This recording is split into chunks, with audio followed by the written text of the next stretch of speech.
So hello guys, welcome to Techno Care. Left হয়ে যা eco হবে না।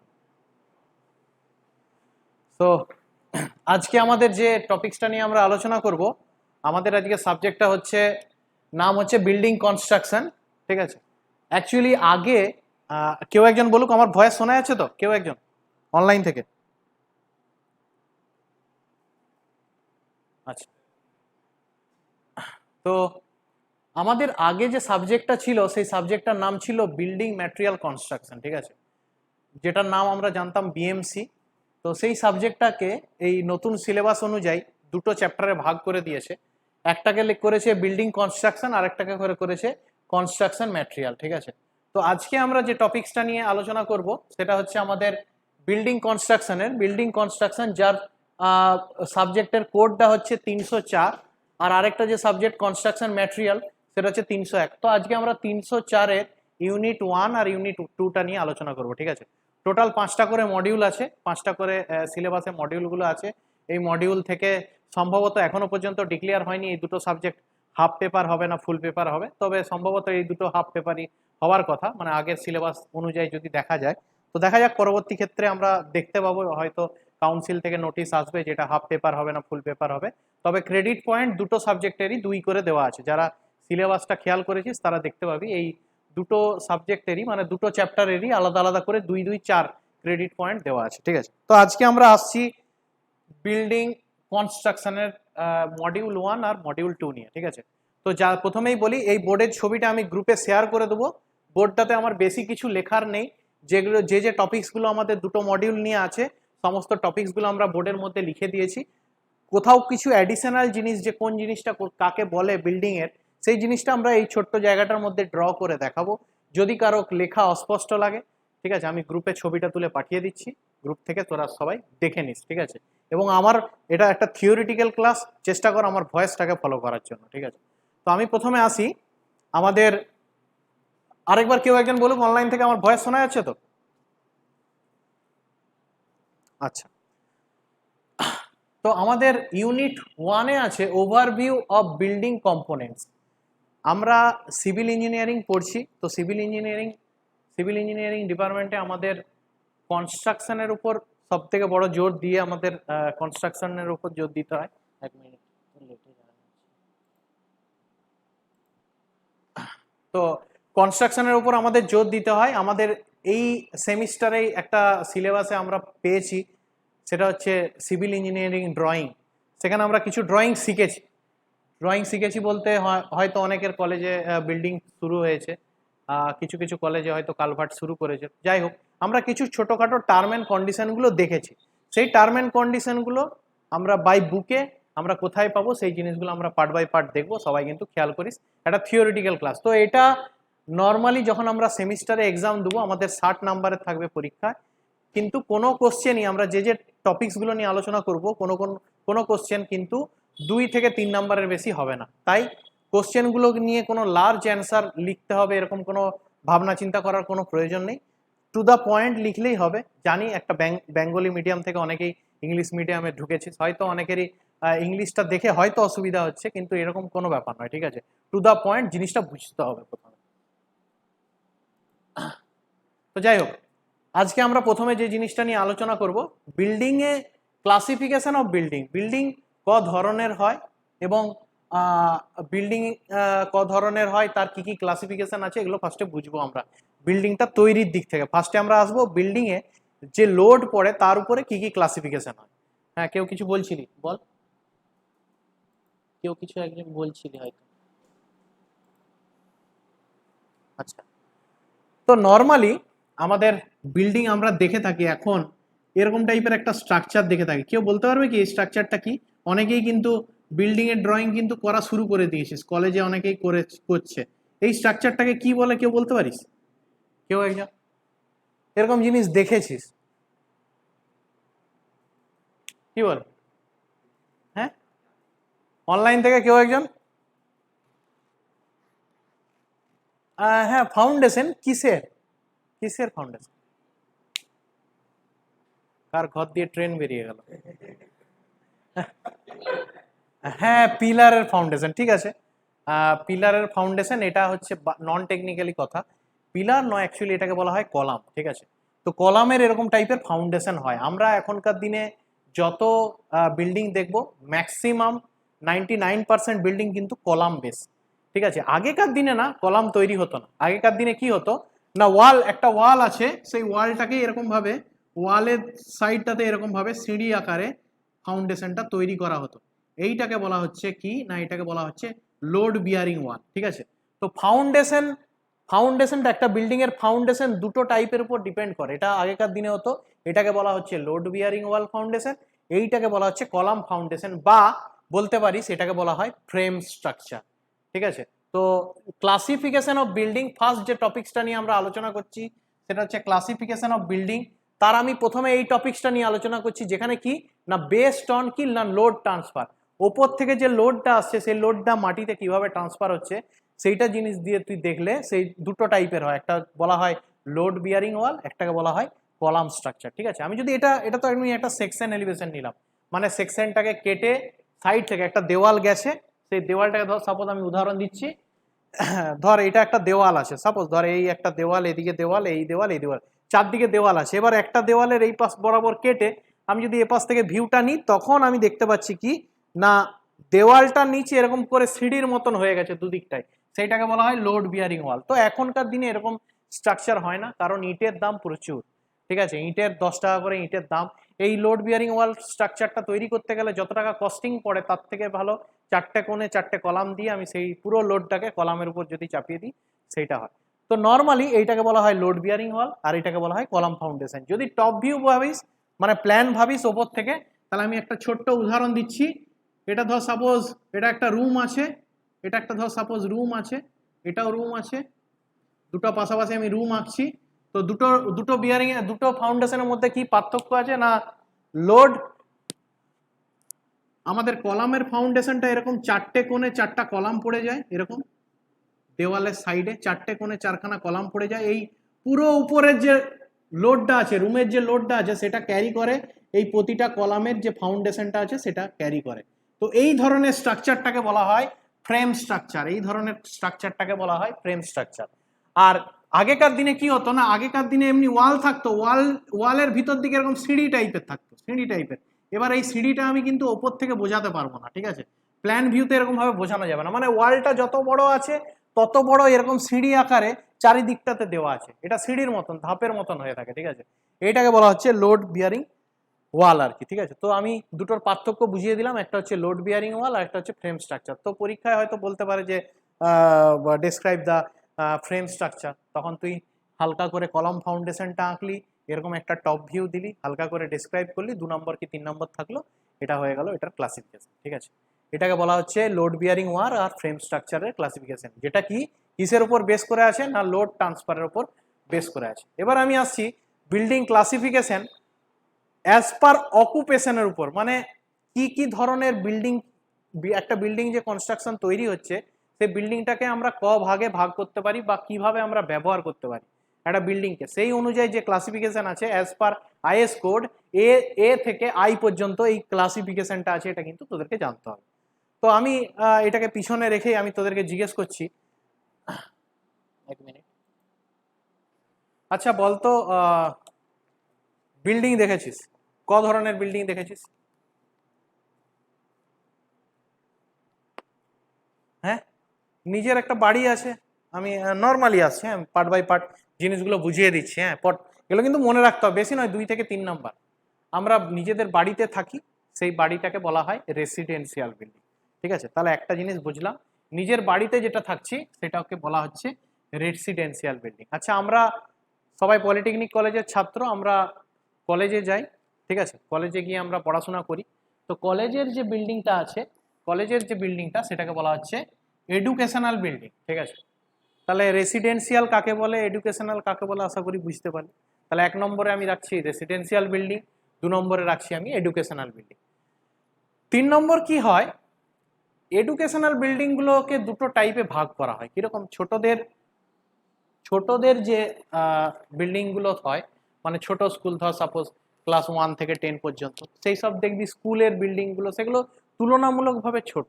আর যখনই তুই একটা কলেজে যাচ্ছিস একটা বড় ক্যাম্পাসে যাচ্ছিস যেখানে অনেকগুলো ট্রেড আছে, সেখানের বিল্ডিংটা একটু বড় হয়, ঠিক আছে। তো ছোট আর বড় এই দুটো বিল্ডিংকে, এডুকেশনালেরই বিল্ডিং কিন্তু দুটো টাইপে ভাগ করা হয়। একটাকে বলা হয় এডুকেশনাল বিল্ডিং, আর 2 নম্বরটা হচ্ছে ইনস্টিটিউশনাল বিল্ডিং, ঠিক আছে। এই হিসাবে দুটোকে বলা হয় ইনস্টিটিউশনাল বিল্ডিং। তো এই জিনিসগুলো আমরা দেখলাম। আচ্ছা, আর আর কি বিল্ডিং দেখেছিস তোরা? শপিং মলে যাস, ঠিক আছে, জামা কাপড় কিনতে বাজারে যাস, সেখানে শপিং মলের যে বিল্ডিং এর স্ট্রাকচার সেটা একটু আলাদা টাইপের বিল্ডিং, সেই বিল্ডিং গুলোকে বলা হয় বিজনেস বিল্ডিং। আচ্ছা, কে কি বলছিলি একটু বল, অন করেছিস মাইক, কিছু জিজ্ঞেস করার আছে মনে হয়, বলতে পারিস, বল। আচ্ছা, ঠিক আছে, তাহলে ওগুলোকে বলা হচ্ছে আমাদের বিজনেস বিল্ডিং। আচ্ছা, আর কি দেখেছিস তোরা? দেখেছিস রাস্তায় যেতে যেতে অনেকগুলো ট্রাক্টরে একটা বড় বিল্ডিং এর সামনে আলুর বস্তা নিয়ে দাঁড়িয়ে আছে, দেখেছিস? কি করার জন্য কেউ বলুক, অনলাইন থেকে কেউ বলুক। কোল্ড স্টোরেজে আলুগুলোকে ঢোকানো হবে। তো সেইগুলোকে বলা হচ্ছে কি না, সেগুলোকে বলা হচ্ছে স্টোরেজ বিল্ডিং, ঠিক আছে। বিভিন্ন পারপাসে বিভিন্ন ধরনের, তার মানে ওই পার্টিকুলারলি কোল্ড স্টোরেজটাকেই স্টোরেজ বিল্ডিং বলা হচ্ছে তা নয়, ঠিক আছে। এইরকম পারপাসে আর কি ইউজ করা হচ্ছে, সেগুলোকে বলা হচ্ছে স্টোরেজ বিল্ডিং। আচ্ছা, আমাদের আশেপাশে বিভিন্ন ধরনের কলকারখানা আমরা দেখতে পাই, সেই কলকারখানার যে বিল্ডিং গুলোকে সেগুলোকে বলা হয় ইন্ডাস্ট্রিয়াল বিল্ডিং, ঠিক আছে। এইগুলো আমরা নর্মালি জেনে থাকি। এছাড়া বাদবাকি যে 3টে জিনিস আছে, এই 3টে জিনিস আমি চট করে অন ক্যামেরা তোদেরকে বোঝাতে পারবো না। আশা করি সবাই জানিস অ্যাসেম্বলি বিল্ডিং। অ্যাসেম্বলি কোথায় হয়? কেউ? না, অ্যাসেম্বলি বিল্ডিং অন্য কেউ? হ্যাঁ, অ্যাসেম্বলি বিল্ডিং অন্য কেউ? নামটা শুনে অন্তত বল, কি মনে হচ্ছে অ্যাসেম্বলি বিল্ডিং কি হতে পারে? না না না, না না না, সাউন্ড, মাইকটা অফ কর, তোর মাইক থেকে অনেক আওয়াজ আসছে।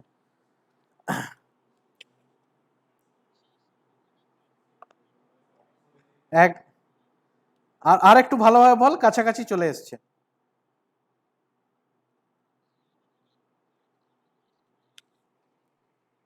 হ্যাঁ, হ্যাঁ, ঠিক, ঠিক বলেছিস। সাংবাদ সাংবিধানিক কাজকর্ম, ঠিক আছে, অ্যাসেম্বলি টাইপের। তার আমাদের ইলেকশন ফিলেকশন হলো, ঠিক আছে, সেই সব ধরনের কাজকর্মের জন্য স্পেশালি যে বিল্ডিং গুলো হয় সেগুলোকে বলা হয় অ্যাসেম্বলি বিল্ডিং। তো এই পুরো জিনিসটার যে নোটস গুলো আছে, ক্লাসিফিকেশন অফ বিল্ডিং আর লোড বিয়ারিং স্ট্রাকচার, এইটার নোটস গুলো আমি গ্রুপে অলরেডি প্রোভাইড করেছি।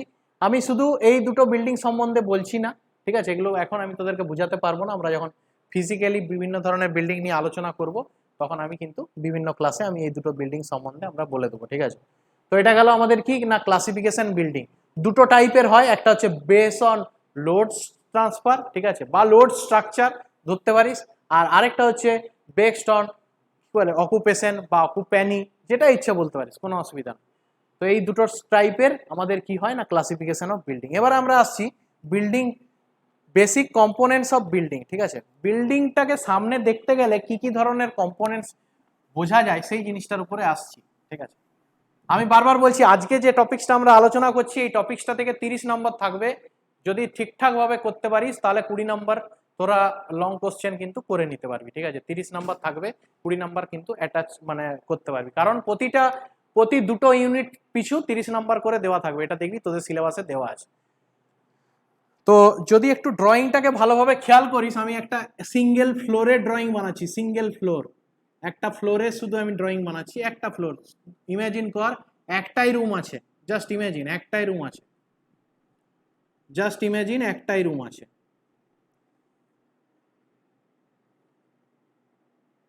জাস্ট ইমাজিন একটাই রুম আছে। আচ্ছা, কে বলবে আমি যে স্ট্রাকচারটা আঁকলাম এটা লোড বিয়ারিং ওয়াল স্ট্রাকচার না ফ্রেম স্ট্রাকচার? এটা যে আঁকলাম, কে বলবে?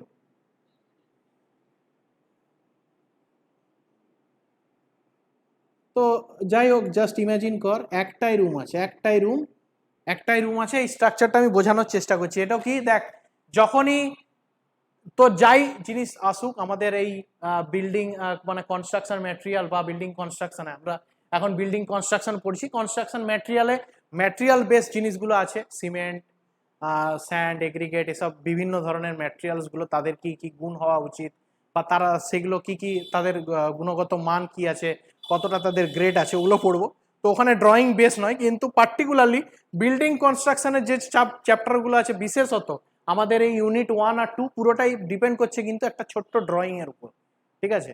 ম্যাট্রিক্স বই দেখে বা আগের বছরে কি কোশ্চেন এসছে সেই বইগুলো দেখে হয়তো সেখানে থিওরিটিক্যাল পার্টগুলো লেখা আছে সেগুলো কিন্তু লিখে দিয়ে এলে হবে না। একটু তুলনামূলকভাবে হালকা করে একটা ছোট্ট ড্রয়িং করে দিয়ে এলে কিন্তু জিনিসটার প্রতি নাম্বারটা, তুই যদি ওখানে একটু এধার ওধারও হয়ে যায় লেখাটা, তোর কিন্তু নাম্বারটা তুই সঠিক পাবি। তো যাই হোক, আমি সেকেন্ড পার্টটাতে আসছি, যেটাকে কি বলা হচ্ছে বেসিক কম্পোনেন্টস অফ বিল্ডিং।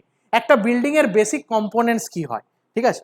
তো একটা বিল্ডিং এর গ্রাউন্ড ফ্লোরের নিচের অংশটাকে বলা হচ্ছে, গ্রাউন্ড ফ্লোরের নিচের অংশটাকে বলা হচ্ছে সাবস্ট্রাকচার,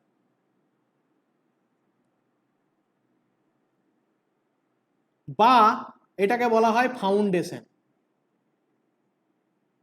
সবাই কিন্তু এগুলো কিন্তু একটু নোট ডাউন করিস, ঠিক আছে, সবাই কিন্তু খেয়াল করিস। হ্যাঁ, একটা বিল্ডিং কেন, যে কোনো একটা কনস্ট্রাকশন ওয়ার্কের গ্রাউন্ড লেভেলের নিচে যে অংশটা থাকে সেটাকে বলা হয় তার সাবস্ট্রাকচার অর ফাউন্ডেশন, ঠিক আছে। আচ্ছা, আরেকবার কেউ একটু অনলাইন থেকে বলুক, আমার ভয়েস শোনা যাচ্ছে তো?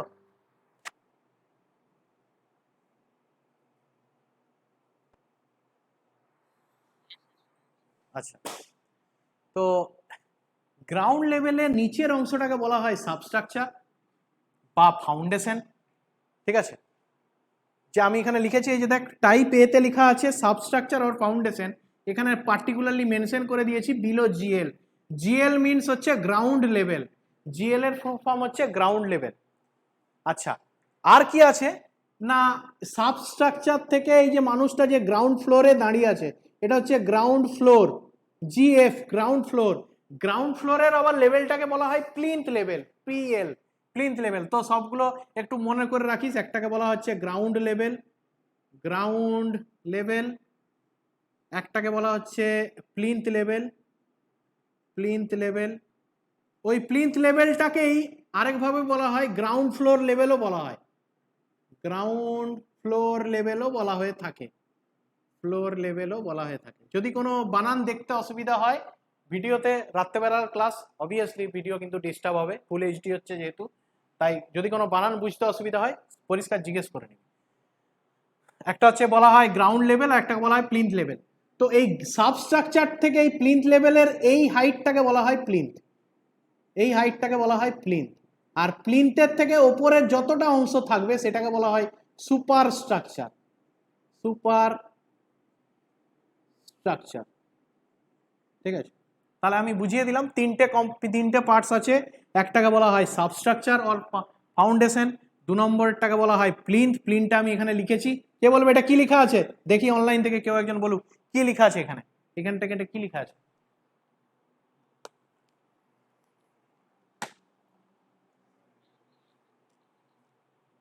অন্য একজন কেউ বলুক। সায়ন, তোর মাইক ডিস্টার্ব হচ্ছে, তুই মাইক কথা বলিস না। অন্য কেউ একজন বল, রাজেশ, এরা কেউ বল, সারিফ, শ্রীকৃষ্ণ, কেউ একজন বল।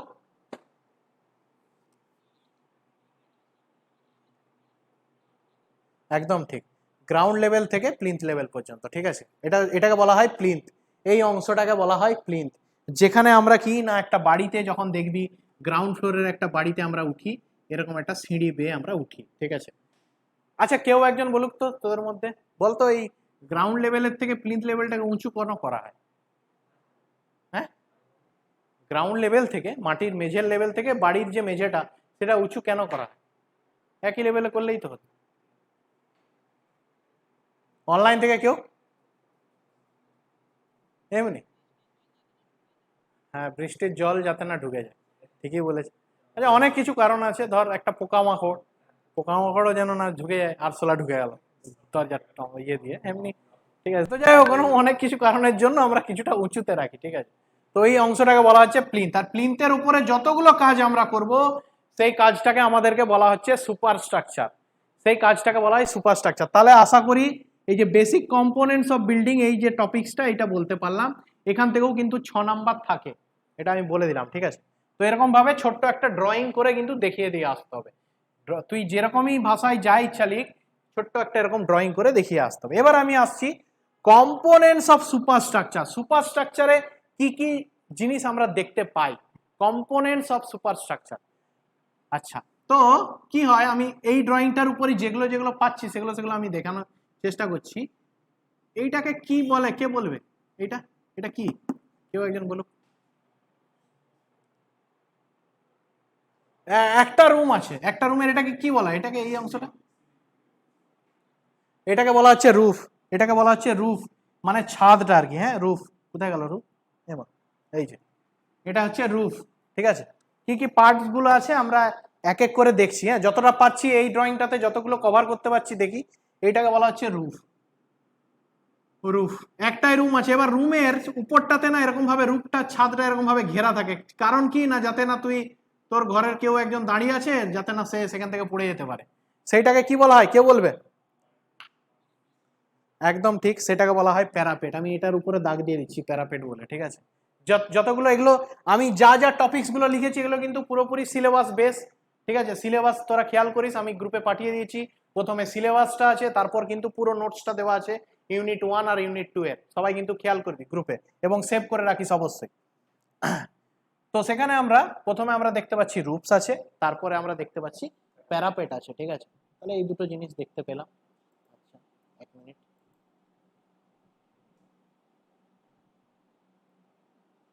হ্যালো।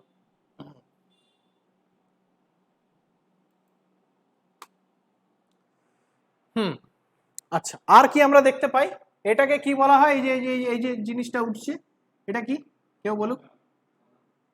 এটা কি, এই যে এটা হচ্ছে কলাম। এটা হচ্ছে কলাম, হচ্ছে এই যে কলাম। তাহলে কলামটা আমরা দেখতে পাচ্ছি, কলাম কই গেল, কই, এই যে কলাম। আচ্ছা, এবার আমি একটা কথা বলি, এখানে হয়তো দেখাতে পারবো না। এই কলামে আর ছাদের নিচটাতে এরকম জায়গায় একটা বিম থাকে এরকম। ঠিক আছে, এটাকে বলা হচ্ছে বিম। এটাকে বলা হচ্ছে বিম। কলাম যেখানে শেষ হয় সেখান থেকে ছাদের মাঝখানে জায়গাটাকে বলা হচ্ছে বিম। এটা হচ্ছে আমাদের বিম। তাহলে বিমটার উপরেও আমি রাইট দিলাম, এটা হচ্ছে বিম।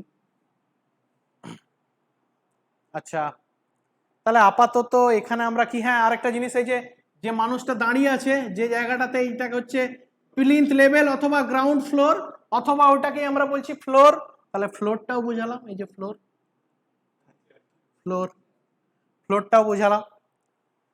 ঠিক আছে, তাহলে এতগুলো জিনিস আমরা বুঝিয়ে দিলাম। এবার আমি আসছি অন্য কিছু জিনিসে। ঠিক আছে, আরেকটা জিনিস, ভেন্টিলেটর। এরকম ভাবে দেখবি ঘরে এরকম কর্নারের দিকে এরকম ভাবে গর্ত করা একটা কতগুলো জিনিস থাকে, এটাকে বলা হয় ভেন্টিলেটর, যেটা দিয়ে হাওয়া পাস হয়। ঠিক আছে, আমার এই রুমে নেই, এটাকে বলা হয় ভেন্টিলেটর। ভেন্টিলেটরটা দেখলাম। এবার বাকি থেকে গেছে যে জিনিসগুলো, সেগুলো আমরা একটা একটা করে আসছি। না, স্টেয়ারটার এখানেরটাকে স্টেয়ার ধরবো না, এটাও সিঁড়ি এক ধরনের, কিন্তু স্টেয়ার হচ্ছে অ্যাকচুয়ালি সিঁড়ি ঘরটা। ঠিক আছে, সেটাকে সিঁড়ি ঘরের যে ড্রয়িংটা আছে, যারা বিল্ডিং ড্রয়িং অলরেডি করে নিয়েছিস, সেই এরকম টাইপের দেখবি প্ল্যানের মধ্যে তোরা এরকম ভাবে ড্রয়িং করেছিস। আমি আর খুব ডিটেলসে আসছি না। ঠিক আছে, এরকম টাইপের টপ ভিউয়ে এঁকেছিস। এটাকে বলা হচ্ছে আমাদের স্টেয়ার। এটাকে বলা হচ্ছে আমাদের স্টেয়ার। হলো। আর ডোর উইন্ডো তো বলার কিছুই নেই। ডোর উইন্ডো এরকম ভাবে কিরকম, ধর সাপোজ এরকম স্টেয়ার কেসের একটা রুম আছে, রুমটার চারিদিকে এরকম ভাবে দেওয়ালটা আছে, যেখানটা দিয়ে মানুষটা ওই রুমটার মধ্যে ঢুকবে সেই অংশটাকে বলা হচ্ছে তার ডোর। যেখানটা দিয়ে মানুষটা ঢুকবে ওই রুমটার মধ্যে, এটাকে বলা হচ্ছে ডোর। ঠিক আছে, উইন্ডো ধর সাপোজ এই এই যে রুমটা আছে, এই রুমটার এরকম ভাবে একটা জানালা রয়েছে, একটা ধর সাপোজ এরকম একটা জানালা আছে, এরকম ধর সাপোজ একটা জানালা আছে, এটা হচ্ছে তার উইন্ডো। এটা হচ্ছে তার উইন্ডো। তাহলে ডোর বললাম, উইন্ডো বললাম। এবার আমি আসছি সিল। সিলটা সিলেবাসে দেওয়া আছে, কিন্তু আজকালকার দিনে আর সিল ব্যবহার করা হয় না। সিলটা অ্যাকচুয়ালি কি জিনিসটা, এই উইন্ডোর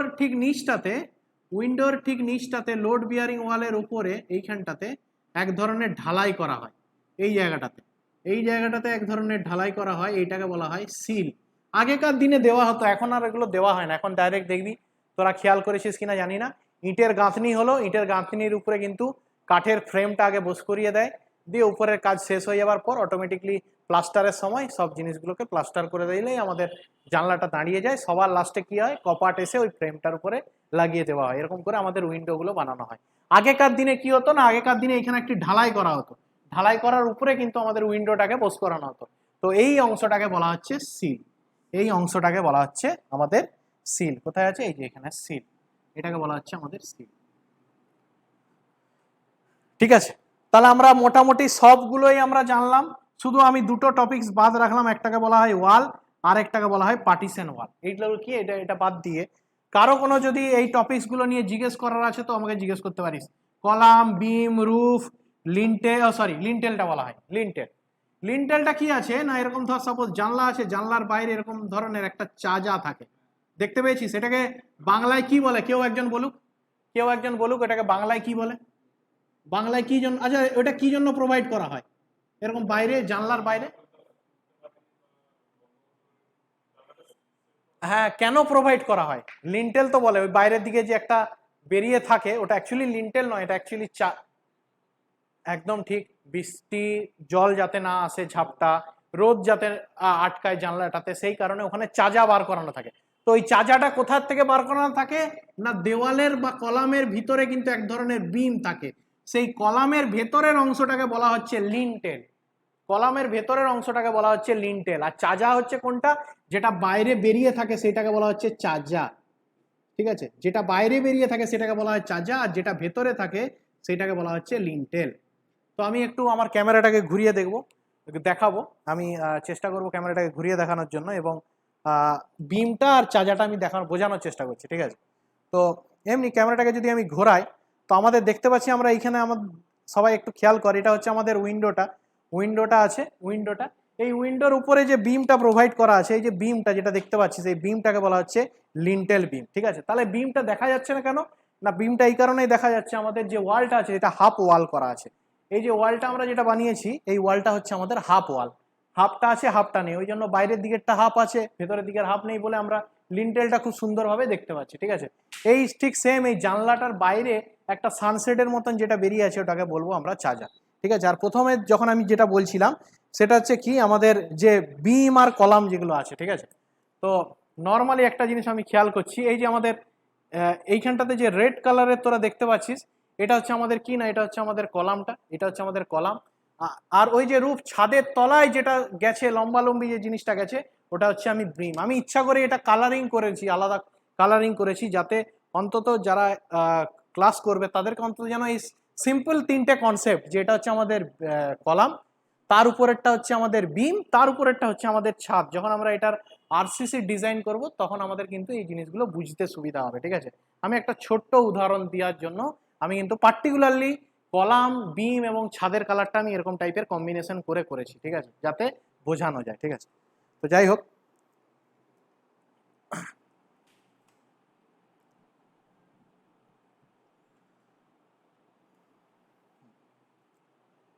তো আশা করি যে কম্পোনেন্টসগুলো আমি বোঝানোর চেষ্টা করলাম সেটা হয়তো তোরা বুঝতে পেরেছিস। তো সবাই খেয়াল কর, তাহলে সবগুলো আশা করি এখানে কলাম, বিম, রুফ, লিন্টেল, স্টেয়ার মানে সিঁড়ি ঘরের, ডোর, উইন্ডো, সিল, ভেন্টিলেটর, ফ্লোর আর প্যারাপেট, যতগুলো সিলেবাসে আছে সেগুলো আমরা সবগুলো বোঝানোর চেষ্টা করলাম। শুধু আমি দুটো বাদ দিচ্ছি, ওয়াল আর পার্টিশন ওয়াল।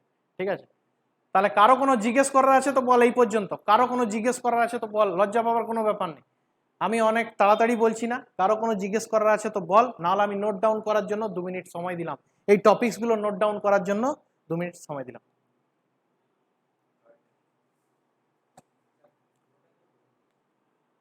কারো কোনো জিজ্ঞাসা থাকলে অবশ্যই বলবি কিন্তু।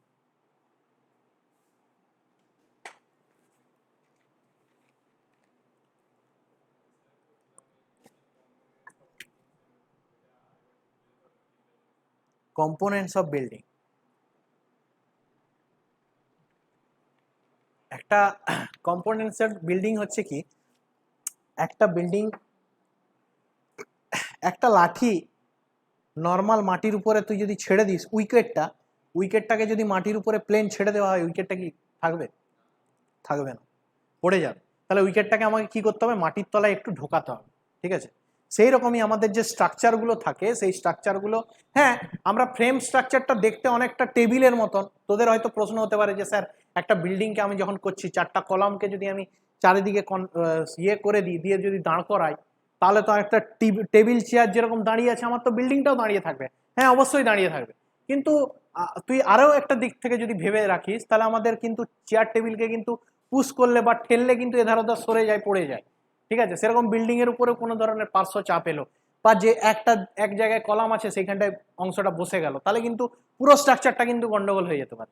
তো সেই কারণে কি হয়, আমাদের সব জিনিসে যতগুলো আমাদের ক্যাঁকড়ার মতন আমাদের যে পা গুলো আছে, মানে যেগুলোকে আমরা কলাম বলি, যেগুলো obviously frame structure, load bearing wall এখনকার দিনে হয় না, ওই পা গুলোকে কিন্তু আমাদেরকে মাটির তলায় ঢুকাতে হয়। তো মাটির তলায় যে অংশটা ঢুকে থাকবে সেই অংশটাকে বলা হচ্ছে সাবস্ট্রাকচার অর ফাউন্ডেশন, ঠিক আছে। আর মাটির উপরে যেটা আছে সেটা বলা হয় সুপার স্ট্রাকচার। শুধু একটা জিনিস কি, এই প্লিন্থটা হচ্ছে কি না যে, হ্যাঁ হ্যাঁ বল,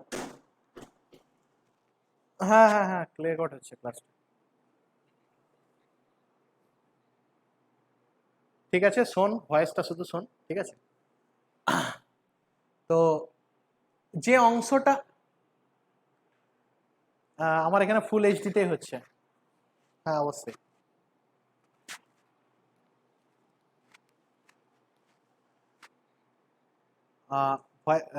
লিঙ্কটায় ঢুকতো অঙ্ক, দেখ আমি দেখে নিচ্ছি, লিঙ্কটায় ঢোক।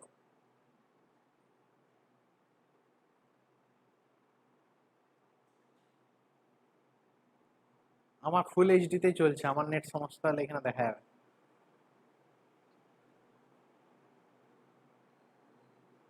হ্যালো, ও তোরা একটু চুপ কর, একটু চুপ করেছিস, ঢুকেছিস। হ্যালো, শোনা যাচ্ছে ভয়েসটা, ঠিক আছে।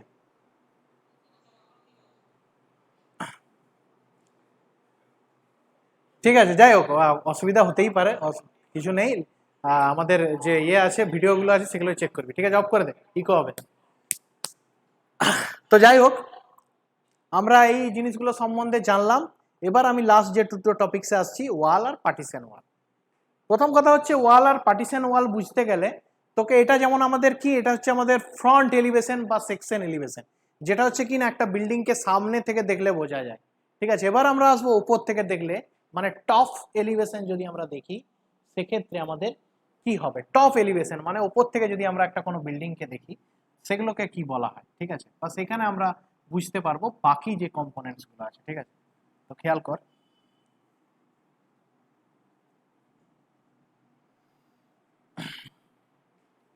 যদি আমরা একটা বিল্ডিং এর টপ সেকশনে আসি, টপ উপর থেকে, নর্মালি আমি প্লেন দুটো রুম করছি আর সামনে একটা বারান্দা করছি সাপোজ, ঠিক আছে।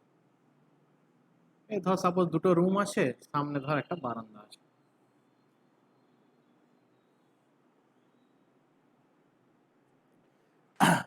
আমি এটা ডিটেলস ড্রয়িং এর ক্লাস একটা আপলোড করেছিলাম, আশা করি সবাই দেখেছিস, ঠিক আছে।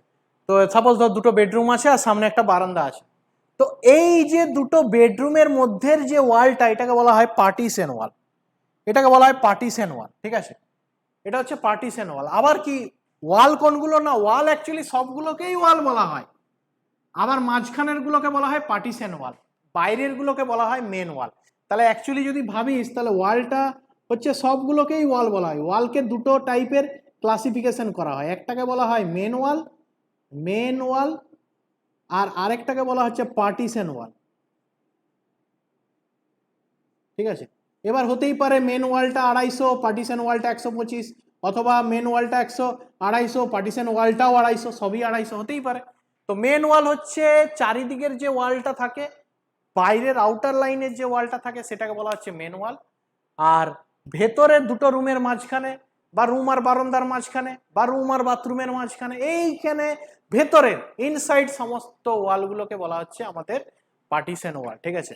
তাহলে আশা করি ওয়াল কাকে বলে আর পার্টিশন ওয়াল কাকে বলে আমি অন্তত প্ল্যানের মাধ্যমে বুঝিয়ে দিলাম। তাহলে আমাদের পুরো ইউনিট 1, যেখানে কি দেখলাম আমরা, ওভারভিউ অফ বিল্ডিং কম্পোনেন্টস, এই জিনিসটা দেখলাম। অ্যাপ্রক্সিমেটলি তোদের সিলেবাসে বলা আছে ইউনিট 1 আর ইউনিট 2 থেকে 30 নম্বরের কোশ্চেন কিন্তু থাকবে। এবার আমি কিন্তু কনফার্ম বলতে পারছি না যে ইউনিট 1 থেকে কত থাকবে আর ইউনিট 2 থেকে কত থাকবে, তবে আমার যতটা ধারণা, আগের বছরের কোশ্চেন গুলো দেখে আমার যতটা এক্সপিরিয়েন্স আছে, মিনিমাম 10 নাম্বার তো এইখানে যতগুলো টপিকস নিয়ে আলোচনা করলাম থাকবেই।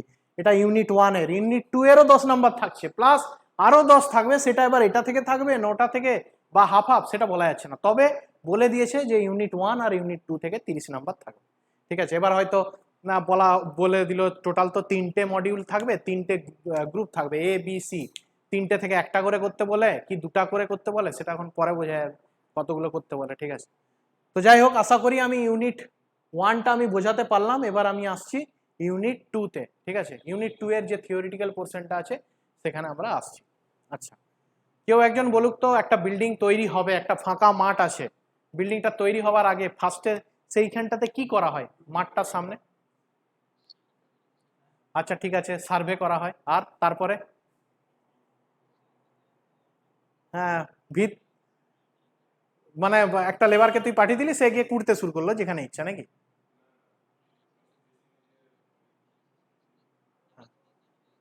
একদম একদম ঠিক, একদম ঠিক বলেছে। চুনের দাগ দিতে হবে আগে। তো চুনের যে দাগটা দেওয়া হয় প্রথমে, ধর সাপোজ এই রুমটাই তৈরি হতো, ঠিক আছে। এই যে এই রুমটাই, এই বিল্ডিংটাই তৈরি করব। এখানে ফার্স্টে এরকম করে সেন্টার লাইনটা এরকম ভাবে সুতো দিয়ে দাগ দিয়ে দেওয়া হয়। সেন্টার লাইনটাই ধর এই বিল্ডিংটাই তৈরি করবো, এই যে যেটা এক্ষুনি এঁকেছিলাম। এই দুটো রুম আছে, মাঝখানে একটা দুটো রুম আছে আর একটা সামনে বারান্দা আছে। এই বিল্ডিংটাই ধর সাপোজ তৈরি করব। প্রথমে কি হয়, এরকম ভাবে সুতো দিয়ে আগে সেন্টারটা ডিনোট করে দেওয়া হয়। এবার ওই সেন্টারটা ডিনোট করা হয় আমাদের প্ল্যান বরাবর। প্ল্যানে কি আছে সেই বরাবর আমাদের ফাউন্ডেশনটা কতটা মাটিটা কাটতে হবে সেই বরাবর একটা চুন দিয়ে দাগ কেটে দেওয়া হয় মিস্ত্রি এই লেবারদেরকে, যাতে সেই লেবাররা ফিল্ডে গিয়ে সেই দাগটা করতে পারে, ঠিক আছে। যেখানে যেখানে ধর সাপোজ কলাম আছে সেখানে সেখানে ধর এরকম ভাবে চুনে দাগ দিয়ে দেওয়া হয়। তারপরে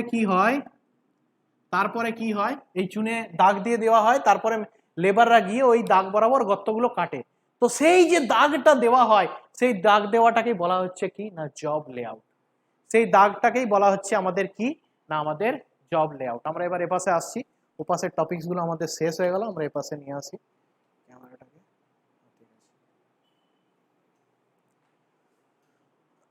তো এই যে চুন দিয়ে আমরা দাগ দিলাম, এই দাগ দেওয়াটাকেই বলা হচ্ছে কি না আমাদের জব লেআউট বলা হয়।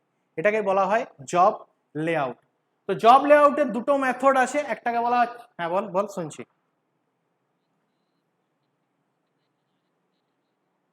না, তুই ইয়েটাকে ঘুরা, মোবাইলটাকে ঘুরা, অটো রোটেশন অন কর, দিয়ে মোবাইলটাকে ঘোরা, পুরো বোর্ডটাই দেখা যাবে।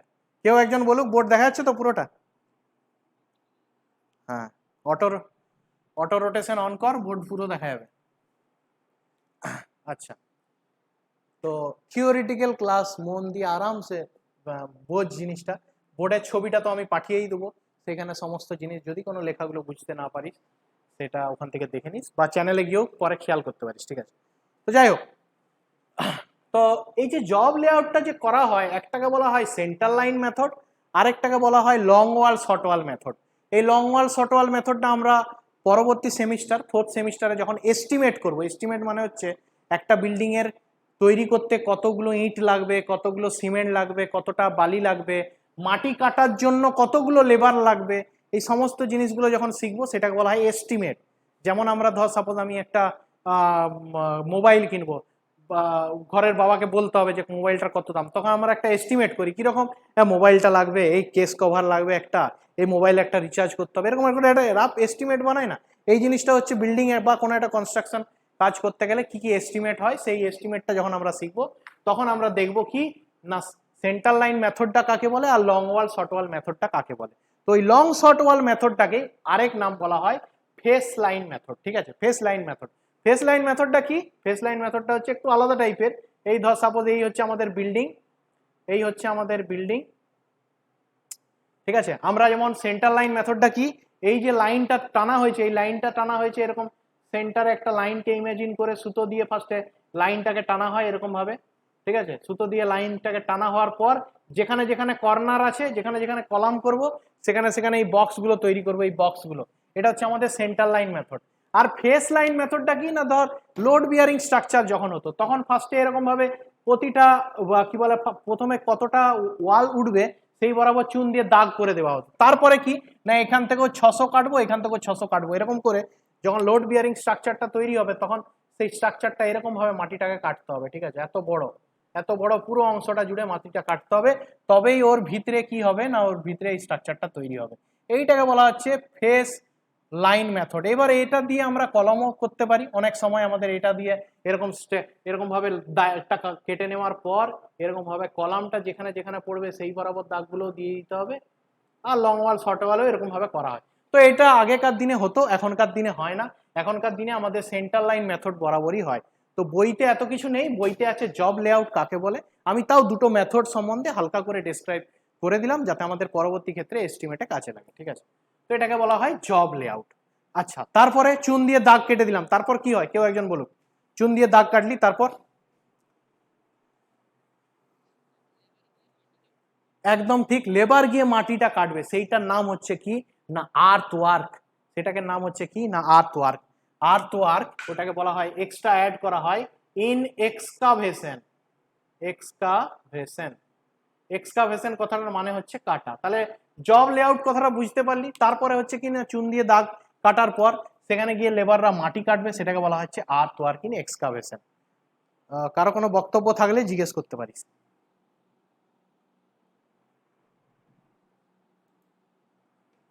আর্থ ওয়ার্ক ইন এক্সকাভেশন, ঠিক আছে। ওটা হচ্ছে কি না আমরা মাটিটা কাটলাম। এবারে ওই মাটিটা কাটার পর কি হয়, তোরা যদি সেকশন এলিভেশনটা একটু খেয়াল করিস, পার্ট বাই পার্ট আমি যদি আসি না কি রকম হয়। ধর সাপোজ এখানে আমাদের গ্রাউন্ড লেভেল আছে, এবারে ধর এই জায়গাটা আমরা মাটিটা কাটলাম, এই এত বরাবর এরকম মাটিটা কাটলাম, ঠিক আছে। মাটিটা কেটে এরকম ভাবে গর্ত করলাম, আমরা সেকশন দেখছি, সাইড থেকে দেখছি, এরকম গর্তটা করলাম। এবার গর্ত করার পর কি হয় না এই জায়গাটাতে একটু বালি ফিলিং করা হয়, জানিস তো, দেখেছিস কেউ? একটু হালকা করে বালি ফিলিং করা হয় 3 ইঞ্চি 4 ইঞ্চি, ঠিক আছে। এরকম করে একটা বালি ফিলিং করা হয়, বালি ফিলিং করা হয়। তো ওইটাকে বলা হচ্ছে কি materials for plinth or foundation filling. এইটার কথাটার মানে হচ্ছে ওই যে মাটিটা যে কাটলাম তারপর ফিল করার জন্য কি কি ম্যাটেরিয়াল ব্যবহার করা হতো। এখানে বেসিক্যালি আমাদের যে ম্যাটেরিয়ালটা ব্যবহার করা হয় সেটা হচ্ছে স্যান্ড, নাম তার নাম বলা হয় ফাইন স্যান্ড।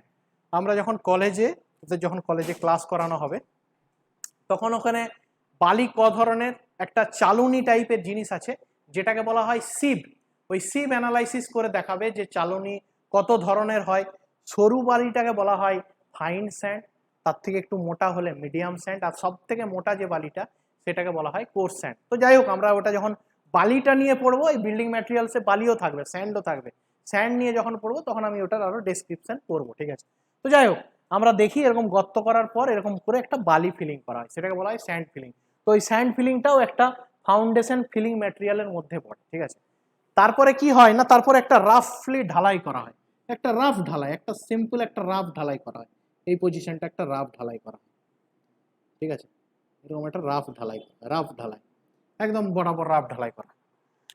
তারপরে কি হয় না, তারপরে এরকম করে কলামটা এরকম ভাবে কাস্টিং করে ঢালাই করা, এরকম কলামটা এরকম ভাবে ঢালাই করা, এরকম কলামটা এরকম ভাবে উঠে, ঠিক আছে। রাফ প্রথমে ফিলিং ম্যাটেরিয়াল দিয়ে ফিলিং করা হয়, তারপর রাফ ঢালাই করে। এখন রাফ ঢালাইও অনেকে বন্ধ করে দিয়েছে, ঠিক আছে, ডাইরেক্ট কাস্টিং করে ঢালাই করে। তো এরকম করে কলামটা ঢালাই করা। তো এই যে ঢালাইটা হয়, কে বলবে এই জায়গাটাতে ঢালাই করার জন্য এইখান থেকে এটা স্ট্রেট হচ্ছে, এখানে কি দিতে হবে? কিছু দিতে হবে কি? দিলে ওই ঢালাইটা এই বরাবর সোজা হবে? কেউ বলুক।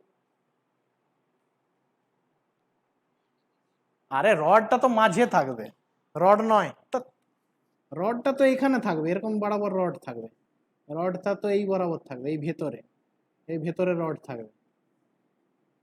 আরেকবার বলছি, এই যে আমরা কলামটা যে ঢালাই করব, এই যে এই জায়গাটায় কি করে এরকম স্ট্রেট হবে? এটা তো ফাঁকা আছে, এখানে ঢালাই করলে তো মশলাটা তো এরকম বেরিয়ে তো মিশে যাবে। কি করব এই জায়গাটাতে যেতে ওটা স্ট্রেট হবে? এইখানটায় আরেকবার বল, শুনতে পেলাম না। একদম ঠিক, পাটা দিয়ে সেন্টারিং করতে হবে। দারুণ কথা বলেছিস, পাটা দিয়ে এরকম ভাবে পাটা দিয়ে মালটাকে সেন্টারিং করতে হবে, তবেই না ওইখান থেকে ওইখান পর্যন্ত ওই ঢালাইটা হবে। তো সেইটাকে বলা হচ্ছে কি না এই যে শাটারিং আর টিম্বারিং, সেটাকে বলা হয়, ঠিক আছে। সেন্টারিং করার পর মশলা দিয়ে ওটাকে ঢালাই করা হয়, দিয়ে আমাদের স্ট্রাকচারটা উঠে। তো আমি এই জিনিসটা অন্তত বুঝাতে পারলাম যে foundation material of plinth and foundation filling এর জন্য কি কি ম্যাটেরিয়াল লাগবে। মেনলি এখানে লাগে কি না, এখানে মেনলি লাগে হচ্ছে fine sand, FIN, fine sand. এবার ধর অনেকেও আছে, আজ অনেকে আছে বলতে ধর সাপোজ গ্রাম বাংলার দিকে দেখবি এখন তো বালির অনেক দাম, গ্রাম বাংলার দিকে এইসব জায়গাতে অনেকে কি করে, ভিতটার নিচে যে ফাউন্ডেশনটা ফিল করে ওটা মাটি দিয়েও ফিল করে, মাটি দিয়ে জল দেয়। কিন্তু মাটি দিয়ে ফিলিং করার নিয়ম হচ্ছে মিনিমাম 6 মাস কিন্তু ফিলিংটাকে জল দিতে হবে, 6 মাস। বালি দিয়ে ফিলিং করলে যেমন নর্মালি আমাদের ইঞ্জিনিয়ারিং ভাষায় বলে 5-6 দিন বালির জন্য জল দিলেই এনাফ, সেটা ভর্তি হয়ে যায়, ঠিক আছে। যেমন হচ্ছে আমাদের টিনে আমরা মুড়ি ঢালার পর চারিদিক থেকে কি করি, আমরা ধাক্কা দিই যাতে অ্যাডজাস্ট হয়ে যায় মুড়িটা, যাতে আরো বেশি মুড়ি ঢুকে। সেই রকমই বালিটা ফিলিং করার পর জল দিয়ে দেওয়া হয়, বালিটা যাতে সমস্ত ফাঁকগুলোতে গিয়ে ভরাট হয়ে যায়। কিন্তু মাটি দিলে সেটা কিন্তু 1-2 দিনে পসিবল নয়, অনেক দিন লাগে, ঠিক আছে। তাও অনেক জায়গায় যেখানে কনস্ট্রাকশনের হয়তো খুব বেশি চাপ নেই, নিচের হয়তো মাটি খুবই ভালো, যেখানে স্ট্রাকচারটা ফেলিওর হওয়ার অতটা ইয়ে নেই, বা কম খরচা হওয়ার জন্য অনেকে কি করে মাটি দিয়েও ফিল করে থাকে, ঠিক আছে। সেটাকে বলা হয় আর্থ ওয়ার্ক ইন ফিলিং। মাটি কাটাটাকে বলা হচ্ছে আর্থ ওয়ার্ক ইন এক্সকাভেশন, মাটি ফিলিংটাকে বলা হচ্ছে আর্থ ওয়ার্ক ইন ফিলিং। তো সেই অনুযায়ী মাটি অনেকভাবে ওরকম ভাবে অনেকে ফিলিংও করে। তো আশা করি এই দুটো জিনিস বুঝাতে পারলাম। এবারে আমি আসি, তোদের কাছ থেকে আমি শুনবো tools and plants use for earth work. মাটি কাটার জন্য কি কি যন্ত্রপাতির প্রয়োজন হয়, কেউ একজন বলুন। হ্যাঁ, কি চামচ নিয়ে নিবি নাকি? কেউ কেউ অনলাইন থেকে কেউ একজন বলুক। আমি খুলছি বইটা। মাটি কাটার জন্য কি কি যন্ত্রপাতি ব্যবহার করা হয় সেটাই হচ্ছে tools and plants used for earth work. কোদাল তো হবে, কিন্তু সেটা ইংলিশে বলতে হবে।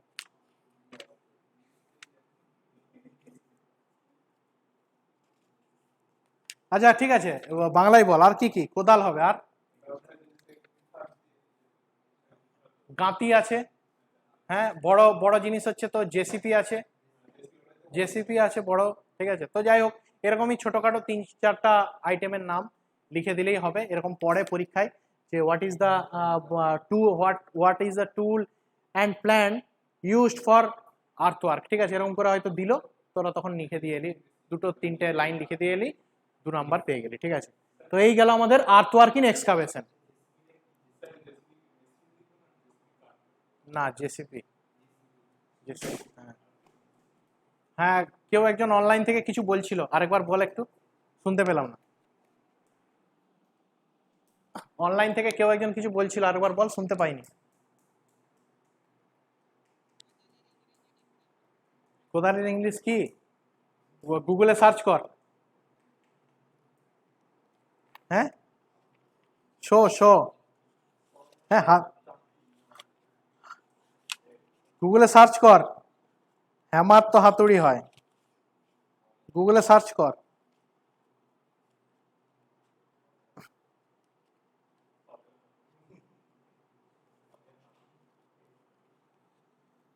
যাই হোক, আমি যে নোটসটা দিয়েছি ওটাতে কিন্তু পার্টিকুলারলি টুল অ্যান্ড প্ল্যান্টস, হ্যাঁ হ্যাঁ, তো ওইটাতে পার্টিকুলারলি এই জিনিসটা নেই, ওটা আমি আলাদা করে পাঠাবো যে টুল and plan use for earth work, এই পার্টিকুলারলি এইটা দেওয়া নেই, ঠিক আছে। ওটা আমি আলাদা করে পাঠাবো একটা টপিকস।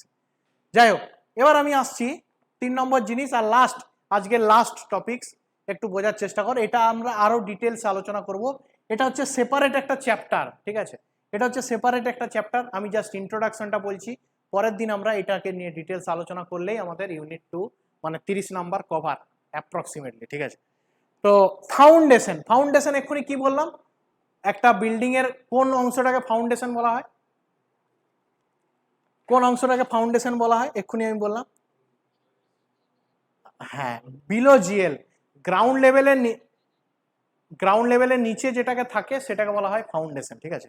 তো ফাউন্ডেশন দুটো টাইপের হয়, একটাকে বলা হয় শ্যালো ফাউন্ডেশন, আর একটাকে বলা হয় ডিপ ফাউন্ডেশন। শ্যালো ফাউন্ডেশন মানে কি, যে ফাউন্ডেশন, যে বিল্ডিং বা যে কনস্ট্রাকশন ওয়ার্কের ফাউন্ডেশনের গভীরতাটা 3 মিটারের কম হবে, মানে 10 ফুটের কম, তাকে বলা হয় শ্যালো ফাউন্ডেশন।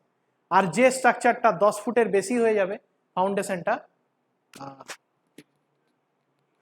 হ্যালো, অনলাইনে শোনা যাচ্ছে তো? আরেকবার একটু কেউ বলুক। এবার এবার বল, এবার দেখে বল।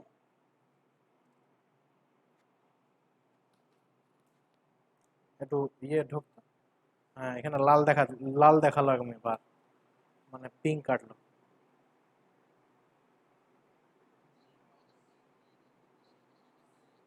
এখন বল, এখন বল, ঢুকে দেখ।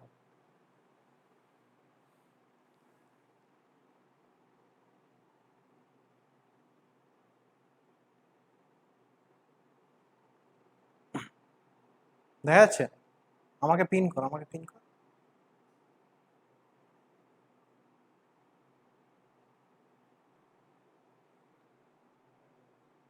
দেখা যাচ্ছে?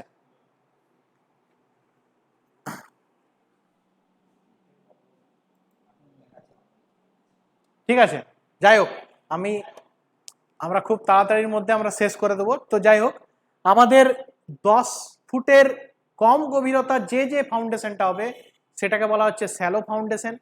10 ফুটের বেশি যে ফাউন্ডেশনটা হবে সেটাকে বলা হয় ডিপ ফাউন্ডেশন। তো what is the different types of foundation বললেই হয়তো 2 নম্বর থাকলো, ডেসক্রাইব করে দিয়ে দিই যে দেয়ার আর 2 types in foundation, 1 shallow foundation and 2 হচ্ছে ডিপ ফাউন্ডেশন। ডিগ্রি যে 3 মিটারের কম আপ টু 3 মিটার পর্যন্তটাকে বলা হয় শ্যালো ফাউন্ডেশন, তার গভীরতার বেশি যদি হয়ে যায় তাহলে বলা হয় ডিপ ফাউন্ডেশন। ঠিক আছে, এবার আমি আসছি কি না শ্যালো ফাউন্ডেশন আর ডিপ ফাউন্ডেশনের কি কি ভাগ আছে। ঠিক আছে, এবার দেখ, আমরা এই যে একটু আগে বোঝালাম যে আমাদের লোড বিয়ারিং ওয়াল আর ফ্রেম স্ট্রাকচার এই দুটোর মধ্যে কি পার্থক্য আমি একটু আগে বোঝালাম। যেখানে কি না লোড বিয়ারিং ওয়ালটা হচ্ছে সিঁড়ির মতন দুই দিকটা ভেঙে ভেঙে নেমে যাচ্ছে, আর ফ্রেম স্ট্রাকচার, তো ওই ফ্রেম স্ট্রাকচারের যে ফাউন্ডেশনটা হয় সেটাই এখানে নাম হচ্ছে কি না আইসোলেটেড কলাম ফুটিং। ঠিক আছে, একই জিনিস দুটো। এখানে যেটা আমি বললাম ফ্রেম স্ট্রাকচার মানে কলাম আছে, এই যে দুটো কলাম, এই যে কলাম হয়ে দুদিকটা একটা সমানভাবে ফাউন্ডেশনটা হয়েছে, এই ফাউন্ডেশনটাকেই বলা হচ্ছে isolated column footing. Isolated column footing বলা হয় এটাকে। ঠিক আছে, পার্ট বাই পার্ট আমি আসছি, ছোট্ট ডেসক্রাইব করে সবাই খেয়াল করিস। এইটাকেই বলা হচ্ছে আইসোলেটেড কলাম ফুটিং। আর প্রথমেই বলি ফাউন্ডেশনটা দুটো টাইপের ডিফারেন্ট করা হচ্ছে এই ডিপটার উপরে। গ্রাউন্ড লেভেল থেকে এই যে গভীরতাটা, এই গভীরতাটা যদি 3 মিটারের মধ্যে হয় তাহলে তাকে বলা হয় শ্যালো ফাউন্ডেশন। আর যদি গভীরতাটা 3 থেকে বেশি হয়ে যায়, মানে ধর সাপোজ 4 মিটার হয়ে যায়, তাহলে বলা হয় তাকে ডিপ ফাউন্ডেশন। এবারে বইতে পার্টিকুলারলি বলে দিয়েছে যে শ্যালো ফাউন্ডেশনের এই এই ভাগ, ডিপ ফাউন্ডেশনের এই এই ভাগ। তার মানে এই নয় যে কখনো শ্যালো ফাউন্ডেশনের মধ্যেই শুধু আইসোলেটেড ফুটিং থাকবে, ডিপ ফাউন্ডেশনে হবে না।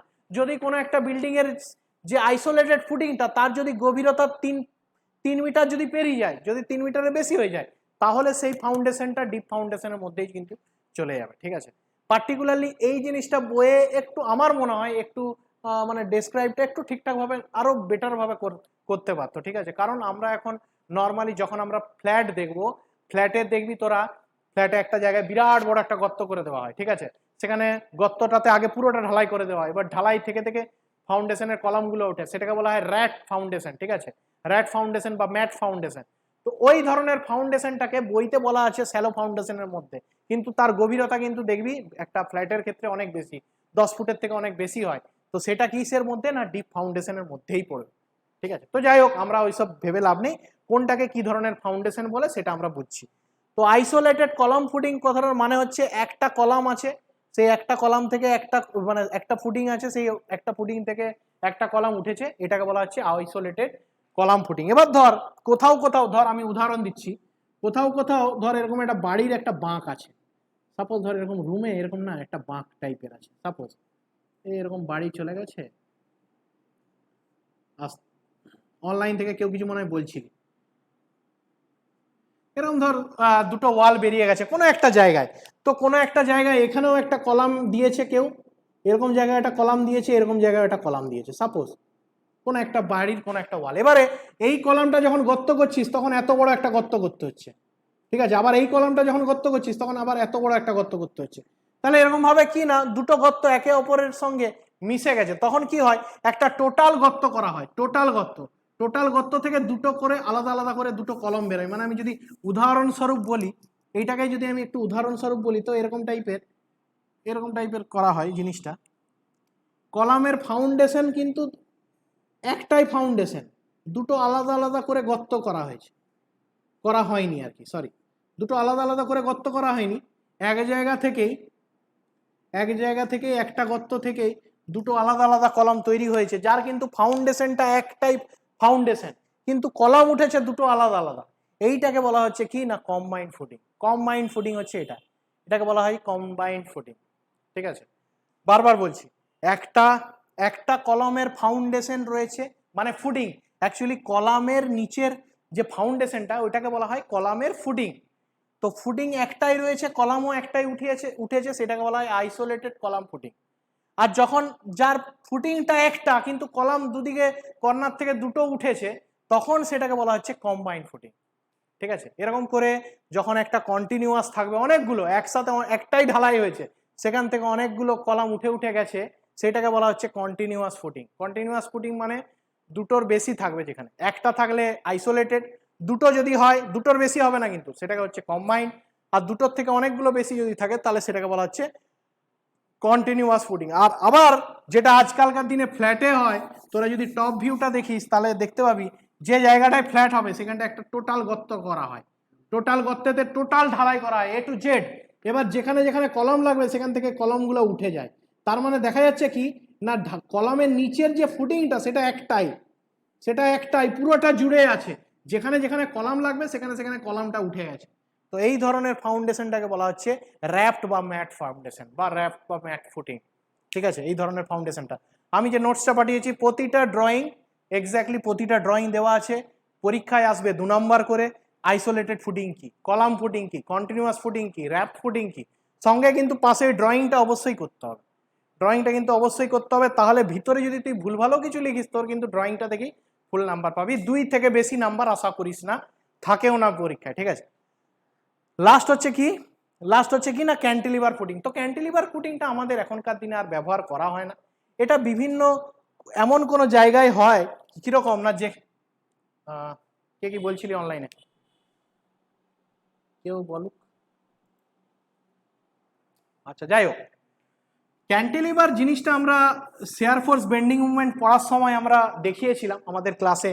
ক্যান্টিলিভার জিনিসটা কি না, ক্যান্টিলিভার জিনিসটা হচ্ছে এরকম টাইপের একটা অংশ, যেটা কি না এরকম নর্মাল কলামের থেকে বাইরের দিকে হ্যাং হয়ে থাকে, ঝুলে থাকে, সেটাকে আমরা বলি ক্যান্টিলিভার। ঠিক আছে, তো সেই রকমই যখন আমরা ফাউন্ডেশন তৈরি করি, একটা বড় র্যাপড বা ম্যাট ফাউন্ডেশন তৈরি করা হয়েছে কোথাও, সাপোজ কোথাও ধর র্যাপড বা ম্যাট ফাউন্ডেশন তৈরি করা হয়েছে, তার নিচে ধর এরকম করে কলামগুলোর ফাউন্ডেশনগুলো তৈরি হয়েছে, নিচে আরো র্যাপ বা ম্যাট ফাউন্ডেশন দেওয়া হয়েছে। এই জায়গাটা যদি এরকমভাবে একটা কোনো ঢালে তৈরি করা হয়, ঢালে ঢালে মানে ধর সাপোজ পাহাড়ের একটা জায়গায় এরকমভাবে তৈরি করা আছে, যার কি না একদিকটা কিন্তু ভেতরে ঢুকে আছে, একদিকটা হচ্ছে পাহাড়ের ভেতরে ঢুকে আছে, আর একদিকের ফাউন্ডেশনের অংশটা একটু হ্যাং অবস্থায় আছে, একটু ঝুলে আছে, তখন এই ধরনের গুলোকে বলা হচ্ছে ক্যান্টিলিভার ফুটিং।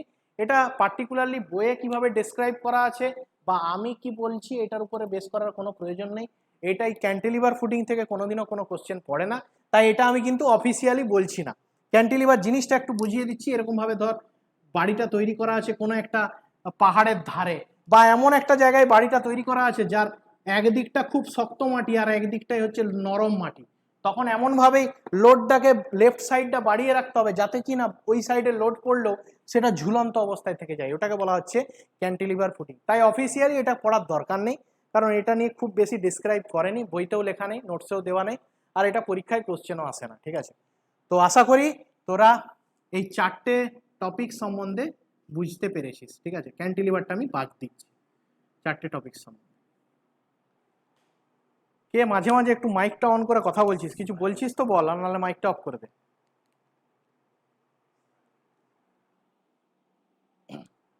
ঠিক আছে, এবার আমি আসছি লাস্ট যে টপিকসটা নিয়ে, যেটা হলে আমাদের আজকের ক্লাসটা আমি শেষ করব, সেটাকে বলা হচ্ছে পাইল ফাউন্ডেশন।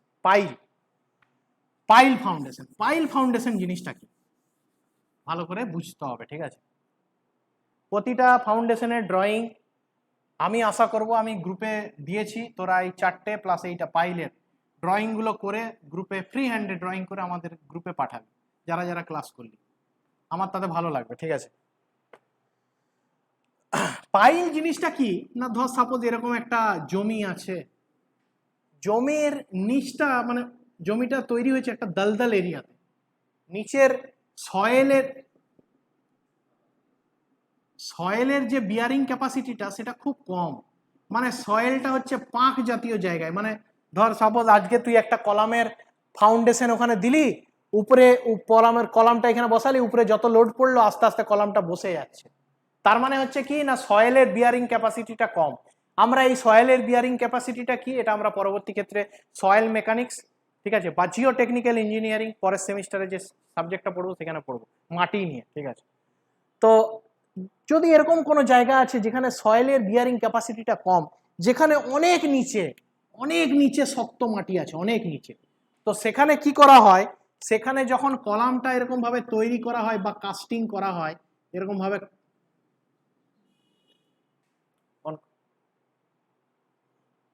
আরেকবার দেখতে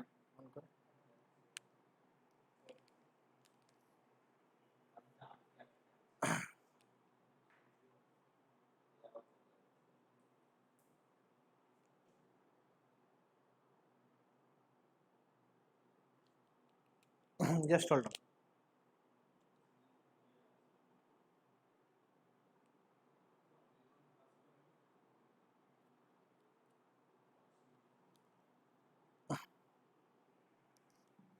ঠিক আছে, লাস্টের অংশটা একটু কষ্ট করে শুনে নে, দেখ এবার ঠিক আছে কি, ঠিক আছে। আচ্ছা, তো এই যে কলামটা যে তৈরি করা হয় এটা যাতে না বসে যায়, কি করা হয়, এরকম ভাবে একটা পাইল তৈরি করা হয়, যে পাইলগুলো গর্ত করে এই নিচ পর্যন্ত থাকে, ঠিক আছে। এই পাইলগুলোকে করে এরকম ভাবে কাস্টিং করা হয়, এটাকে সিমেন্ট দিয়ে, আগেকার দিনে কাঠের ছিল, তারপরে কাস্ট আয়রনের হতো, তারপর কংক্রিটের হতো, তারপর এখনকার দিনে এইগুলোকেও আরসিসি দিয়েই তৈরি করা হয়। এরকম ভাবে একদম নিচ পর্যন্ত, যেখান পর্যন্ত মাটিটা শক্ত আছে এখান পর্যন্ত একটা ক্যাঁকড়া। আরসিসি হচ্ছে রেইনফোর্সমেন্ট সিমেন্ট কংক্রিট, যে কংক্রিটের ভেতরে রড ঢোকানো আছে তাকে আরসিসি বলা হয়, ঠিক আছে। এটা আছে আমাদের ফোর্থ সেমিস্টারে আছে তোদের, ঠিক আছে। তো এই আরসিসি টাইপের এর মধ্যে কি হয় না, জাস্ট ইমাজিন কর একটা টেবিল, একটা ধর চেয়ার আছে, চেয়ারের 4টে পা আছে, তার উপর একটা স্টেজ আছে দেখতে পারিস, যে স্টেজটার উপর আমরা বসি। তো ইমাজিন কর এরকম করে 4টে পাকে ঢুকানো আছে, পাকের মধ্যে যদি তুই নিয়ে গিয়ে একটা টেবিলকে রাখিস, তাহলে টেবিলটা নিশ্চয়ই নিচে, পায়াগুলো নিচে ঢুকে যাবে একদম, যেখান পর্যন্ত শক্ত মাটি আছে সেখানে গিয়ে ও দাঁড়িয়ে যাবে, তার উপর একটা স্টেজ হয়ে গেল। ওই স্টেজটার উপরে কি হয় না, কলমটাকে তৈরি করা হয়। ওই স্টেজটা তৈরি করার জন্য এই যে পায়ারগুলো ব্যবহার করা হয়, এর নামই হচ্ছে কি না পাইল, এর নামই হচ্ছে পাইল ফাউন্ড, এর নামই হচ্ছে পাইল, এর নামই হচ্ছে পাইল। এই পাইল দিয়ে পাইল ফাউন্ডেশন তৈরি করা হয়। এই পাইল ফাউন্ডেশন আগেকার দিনে কাঠের তৈরি করা হতো, পরে পরে দেখা যায় যে কাঠ ওটা মাটির নিচে, মানে সেখানে জল এরিয়া থাকবে, পরে পরে কাঠ নষ্ট হয়ে যায়, কাঠের পরিবর্তে পরবর্তীকালে এলো কাস্ট আয়রন বা সিমেন্ট কংক্রিট। দেখা গেল কি কাস্ট আয়রন বা লোহা জাতীয় জিনিস দিলেও ওখানে মোর্চা পড়ে যাচ্ছে, কংক্রিট দিলে উপর থেকে লোড পড়লে কংক্রিটটা ভেঙে যাচ্ছে। এখনকার দিনে ওই জন্য ব্যবহার করা হয় কি না আরসিসি, যেখানে রডও আছে আর কংক্রিটও আছে, ঠিক আছে। টেনশন আর কম্প্রেশনের দুটো কম্বিনেশনকে ঠিকঠাক রাখার জন্য আরসিসি স্ট্রাকচারের জন্য এখনকার দিনে করা হয়। বিভিন্ন বড় বড় নদীর মাঝখানে যে ব্রিজগুলো দেওয়া হয়, সেই ব্রিজগুলোর যে ফাউন্ডেশন হয়, সেই ফাউন্ডেশন হচ্ছে কিনা পাইল ফাউন্ডেশন দিয়ে তৈরি হয় সেগুলো, ঠিক আছে। কারণ নদীর মাঝখানে যে ব্রিজগুলো হয় তার যে কলামগুলো, নদীর ওপরের যে সারফেসটা আছে সেই সারফেসটা নরম সারফেস, জল পেরিয়ে যাচ্ছে মানে নিচ থেকে মাটিটা সরে যায়, তোরা গিয়ে যদি নদীর ধারে দাঁড়াস, হ্যাঁ, তখন কি হয় আরসিসি দিয়ে গর্ত করে পিলারগুলোকে করা হয়, তার উপর স্টেজ করে বড় পিলারগুলোকে দাঁড় করানো হয়, এটাকে বলা হয় পাইল ফাউন্ডেশন। তো আজকের ক্লাস আমরা এই পর্যন্তই, যেখানে আমরা কি পুরোপুরি ইউনিট 1 আর ইউনিট 2টা পুরোপুরি ডিসক্রাইব করলাম। আমাদের বিএমসি যেটা সাবজেক্ট, যেটাকে আমাদের এই সেমিস্টারে দুটো পার্টে ভাগ করেছে, হাফ পেপার বা ফুল পেপার হবে এখন আমরা জানি না। তো আমরা আজকে বিল্ডিং কনস্ট্রাকশনের দুটো ইউনিট পড়লাম, আরও দুটো ইউনিট পড়বো বিল্ডিং কনস্ট্রাকশনের, তারপর আমরা ধরবো বিল্ডিং ম্যাটেরিয়ালসের। পুরোপুরি থিওরিটিক্যাল এই সাবজেক্টটা, ভালো করে পড়তে হবে, ছোটোখাটো ড্রয়িংগুলো দেখতে হবে, খুব বেশি চাপ নেওয়ার কিছু নেই। 2 নম্বরের থেকে 3 নম্বর ম্যাক্সিমাম কোশ্চেনগুলো আছে, ছোটোখাটো জিনিস, টপিকসগুলো বুঝবি। অসুবিধা হলে ভিডিওটা ভালোভাবে দেখিস, প্রতিটা টপিক্সের এই যে ছবিটা এটা আমি গ্রুপে পাঠিয়ে দিচ্ছি। তো আজকের মতন ক্লাস এই পর্যন্তই, পরবর্তী ক্লাসে দেখা হচ্ছে, ঠিক আছে। ক্লাসটা অফ করছি, তারপরে যা বক্তব্য থাকবে সেটা বলবো, ক্লাসটা রেকর্ডিংটা অফ করে বলছি।